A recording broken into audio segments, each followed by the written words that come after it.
ಊರ್ನವ್ರಿಗೆಲ್ಲ ಮಾಡ್ಕೊಂಡ್ಬಿಡ್ತೀಯ.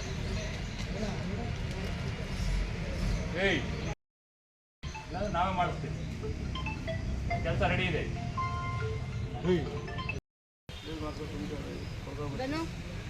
ಇನ್ನು ಪೆರೇಡ್ ನೇತೃತ್ವ ವಹಿಸಿ ರೌಡಿ ಶೀಟರ್ಗಳ ಹಿನ್ನೆಲೆ ಹಾಗೂ ಸದ್ಯದ ಚಟುವಟಿಕೆಗಳನ್ನು ಪರಿಶೀಲಿಸಿದ ವೃತ್ತ ನಿರೀಕ್ಷಕ ಅಂಜನ್ ಕುಮಾರ್ ಅವರು ಮಾತನಾಡ್ತಾ, ಪ್ರತಿಯೊಬ್ಬ ರೌಡಿ ಶೀಟರ್ನ ಚಲನವಲನಗಳ ಮೇಲೆ ನಿರಂತರ ನಿಗಾ ಇಡಲು ವಿಶೇಷ ಸ್ಕ್ವಾಡ್ ರಚಿಸಲಾಗಿದೆ ಅಂತ ತಿಳಿಸಿದರು. ರೌಡಿ ಶೀಟರ್ಗಳ ಚಟುವಟಿಕೆಗಳನ್ನು ಗಮನಿಸಲು ವಿಶೇಷ ತಂಡವನ್ನು ನಿಯೋಜಿಸಲಾಗಿದ್ದು, ಪ್ರತಿ ವಾರವೂ ನಿಮ್ಮನ್ನ ತಪಾಸಣೆಗೆ ಒಳಪಡಿಸಲಾಗುತ್ತದೆ. ನಿಮ್ಮ ಪ್ರತಿಯೊಂದು ಮೂವ್ಮೆಂಟ್ ನಮಗೆ ತಿಳಿತಿರ್ತದೆ ಅಂತ ಎಚ್ಚರಿಸಿದ್ರು. ಒಂದು ಸ್ಕ್ವಾಡ್ ರಚನೆ ಮಾಡಿದ್ದೀವಿ. ಪ್ರತಿ ವಾರ ನಿಮ್ಮನ್ನು ಚೆಕ್ ಮಾಡ್ತಾರೆ. ನಿಮ್ಮ ಮೂವ್ಮೆಂಟ್ಸ್ಗಳು ಗೊತ್ತಾಗ್ತಾ ಇರ್ತವೆ ನಮಗೆ. ಸರ್ ನಾನು ಅದೇನೇನು ಮಾಡ್ತಿಲ್ಲ ಸರ್, ನಾನು ಒಳ್ಳೆಯನಾಗ್ಬಿಟ್ಟಿದ್ದೀನಿ ಸರ್. ನೀನು ಸರ್ಟಿಫಿಕೇಟ್ ಕೊಡೋದಲ್ಲ, ಸರ್ಟಿಫಿಕೇಟ್ ಕೊಡೋದಕ್ಕೆ ನಾವಿದ್ದೀವಿ.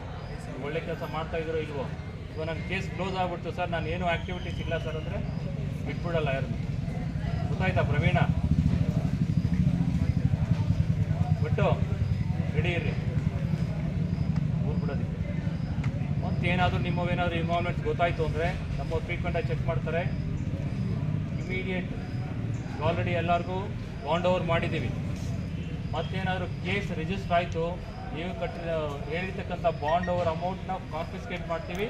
ಜೊತೆಗೆ ಕೇಸ್ ರಿಜಿಸ್ಟರ್ ಆಗುತ್ತೆ, ಗಡೀಪಾರ್ ಅಂತೂ ಕಂಪಲ್ಸರಿ. ಇನ್ಮೇಲೆ ಯಾರು ರೌಡಿ ಶೀಟ್ ಇದ್ದಾರೆ, ಒಂದು ಕೇಸ್ ಆಯಿತು ಅಂದರೆ ಗಡೀಪಾರ್ ಎಕ್ಸ್ಟರ್ಮೆಂಟ್ ಮಾಡೋದಕ್ಕೆ ನಾವು ರೆಡಿ ಇರ್ತೀವಿ. ಮುಲಾಜಿಂದೇ ಕಳಿಸ್ತೀವಿ. ಹುಷಾರಾಗಿದ್ಬಿಡಿ. ಊರಲ್ಲೇನಾದರೂ ಬಾಲಾಗಿಲ್ಲ ಬಿಚ್ಚಿದ್ರೆ ಕತ್ತರಿಸೋದು ನಮ್ಗೆ ಗೊತ್ತಿದೆ, ಎಲ್ಲಿ ಕತ್ತರಿಸ್ಬೇಕು ಅಂತ. ಅರ್ಥ ಆಯ್ತಾ? ನಿಮ್ಮವೆಲ್ಲ ಇಂಟ್ರಾಗೇಷನ್ ರಿಪೋರ್ಟಿಗೆ ಹೊಸದಾಗಿ ರೆಡಿ ಮಾಡ್ತಾರೆ. ನಿಮ್ಮ ಏನು ಕೆಲಸ, ಏನು ಮಾಡ್ತಾಯಿದ್ದೀರಿ, ನಿಮ್ಮ ಮನೇಲಿ ಯಾರ್ಯಾರು ಇದ್ದೀರಿ, ಹೊಸ ಅಡ್ರೆಸ್ ಪ್ರೂಫು, ಆಧಾರ್ ಕಾರ್ಡು, ಬೇರೆ ಏನೇನು ಚಟುವಟಿಕೆ ಮಾಡ್ತಾಯಿದ್ದೀರಿ ಅದ್ರ ಬಗ್ಗೆ ಎಲ್ಲ ಕೇಳ್ತಾರೆ. ಈಗ ಗೊತ್ತಾಯ್ತಾ? ಇಲ್ಲೇ ಇರಬೇಕಾಗುತ್ತೆ.